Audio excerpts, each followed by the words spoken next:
और आप लोग के पास 1946 से पहले कोई भी सरकारी ज़मीन का कोई भी कागजात बना हुआ है तो वह प्रॉपर्टी आपका है।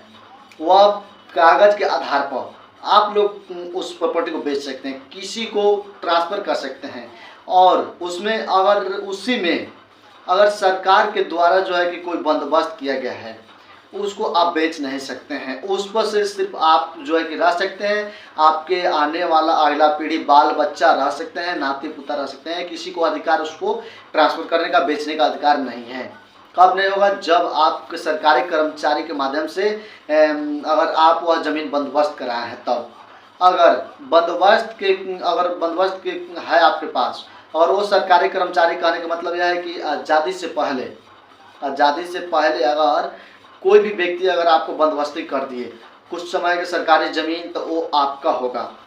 उसमें बंदोबस्ती में आपको अधिकतर देखने को मिलता है वो भूनामा मिलता है, वो हुकुमनामा एक क्या है कि सादे कागज़ मानिए या कोई भी पेपर पर बनाया हुआ हो सकता है हुकुमनामा। उस पर क्या है कि बशर्ते हुकुमनामा पर आज़ादी से पहले जो व्यक्ति लगान वसूल करते थे, ठेकेदार होते थे या जमींदारी प्रथा के साथ ही जमींदार के द्वारा नियुक्त किया गया व्यक्ति, ये सब पेपर बना दिया गया है, कोई भी पेपर बना दिया गया है। उस पेपर के आधार पर आप क्या है कि मांग कर सकते हैं। जब 1946 से पहले जो आपके है ज़मीन उसको बेच सकते हैं, कुछ भी कर सकते हैं। इसी में बहुत सारे लोग के परेशानी क्या है बता देते हैं। और बहुत यूनिक बात, इम्पोर्टेंट बात है, आप लोग वीडियो को लाइक और चैनल सब्सक्राइब करना ना भूलिएगा, शेयर करना ना भूलिएगा। ये हुकुमनामा क्यों कह रहे हैं? ये हुकुमनामा ज़्यादातर आपको क्या है कि सही प्रॉपर्टी जो है उसी का पेपर के रूप में हुकुमनामा ज़्यादातर के लोग की होता है। ज़मींदारी रिटर्न जो आज़ादी के बाद जो ज़मींदारी ख़त्म किया गया था हमारे देश में, उस समय ज़मीन का सरकार आपस ले लिया था, उसको बांट दिया था। लेकिन उसी में जो क्या कि हुकुमनामा आपको जी दे दिया गया ज़मींदारी से इस प्रथा के समय, उसका मालिक वही होगा। अभी के समय में जो समस्या चल रहा है, बहुत सारे लोग को हुकुमनामा अभी जो कि नष्ट हो गया। बंदोबस्त क्या है कि उस समय किया गया था पेपर का, बहुत सारे क्या है कि बंदोबस्त किया गया था ज़मीन का, बहुत सारे पेपर के पास नहीं है, बहुत लोग के पास पेपर है। ये सब देखते हुए अब नया सर्वे में नया पेपर हर व्यक्ति को बनेगा। अब चलिए, इसमें परेशानी यही है कि बहुत सारे लोग अपना ज़मीन जो है सो रजिस्ट्री करवाए, दाखिल खारिज नहीं हो रहा है।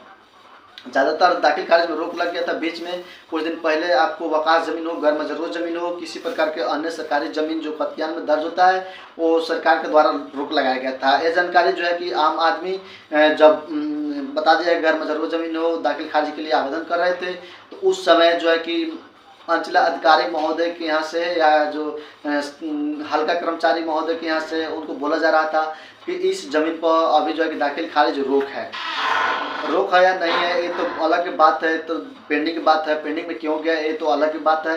लेकिन सभी कंडीशन को देखते हुए अब क्या है कि ज़मीन का सर्वे में खाता किसके नाम पर खुलेगा, वह ज़मीन किसका होगा, ये सब देखते हुए ये सब की जानकारी बसाते जो है कि अधिसूचना परेशानी जो लोग को आ रहा था, इस संबंध में ये सूचना जारी हो।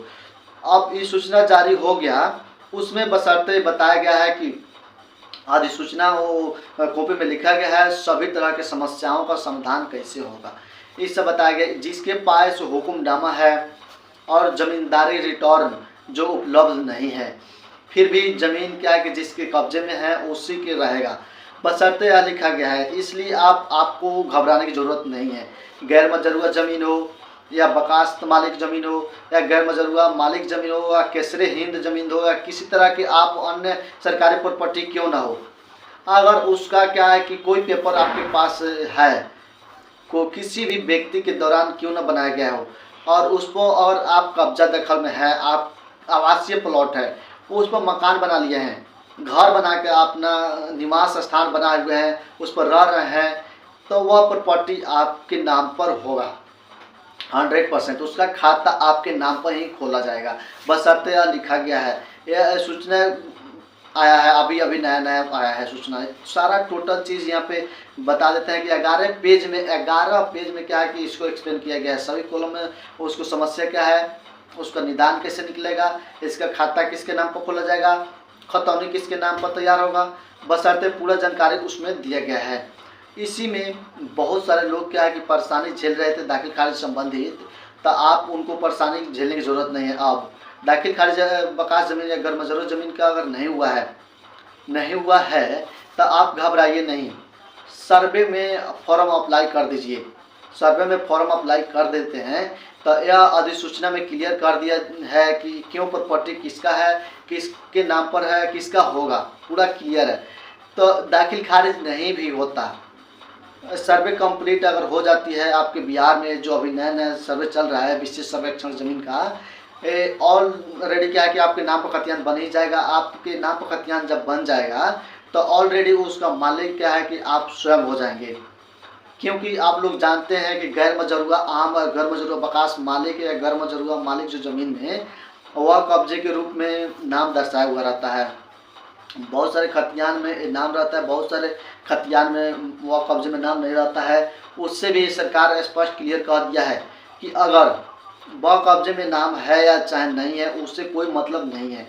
अगर घर बना लिए हैं कोई व्यक्ति, उस पर निवास कर रहे हैं, वह बिजली कनेक्शन ले लिए हैं, पानी कनेक्शन ले लिए हैं, उसी के नाम पर खाता खोला जाएगा, उसी के नाम पर होगा, वह कब्जा में नाम उसी का जोड़ दिया जाएगा। वह कब्जे में क्यों नाम दर्ज किया जाएगा ये भी हमारी बात बता देना चाहते हैं। वो प्रॉपर्टी जो है आप बेच नहीं सकते हैं, उस प्रॉपर्टी को सरकार के दौरान बंदोबस्त किया गया है तो उसको नहीं बेच सकते हैं। इस सर्वे के नाम पर आपके नाम पर हो गया तो बंदोबस्ती ही हो गया, और हमेशा आप क्या कि निवास कर सकते हैं, रह सकते हैं। आने वाले बाल बच्चा होंगे, पीढ़ी दर पीढ़ी वो घर बना कर रह लेंगे, लेकिन उसको बेच नहीं पाएंगे। यही कंडीशन जो है कि है, अभी भी कंडीशन जुड़ा हुआ है। जो अंचलाधिकारी महोदय से DCLR के यहाँ से ज़मीन का बंदोबस्ती होता है वो भी ट्रांजेक्शन नहीं होता है, वो रह सकते हैं, वो आप बेच नहीं सकते हैं जो ट्रांजेक्शन हुआ है। रैयती ज़मीन को आप जो मन है वो कर सकते हैं, कभी भी बेच सकते हैं, किसी दूसरे का दे सकते हैं, किसी का मलकाना हक दूसरे को दे सकते हैं। अगर सरकार के माध्यम से हुआ है तो किसी को है कि नहीं दे सकते हैं। तो देखिए यही जो है कि इधर से अपडेट निकल के आया था नया, ये अब ट्रांसफ़र नहीं होगा, वो सिर्फ आप रात कर सकते हैं, निकल के यही अपडेट आया था। तो अगर जानकारी अच्छा लगा तो वीडियो को लाइक कर दीजिए, चैनल को सब्सक्राइब कर दीजिए, शेयर कर दीजिए वीडियो को। मिलते हैं नेक्स्ट वीडियो में नया टॉपिक के साथ, तब तक के लिए धन्यवाद।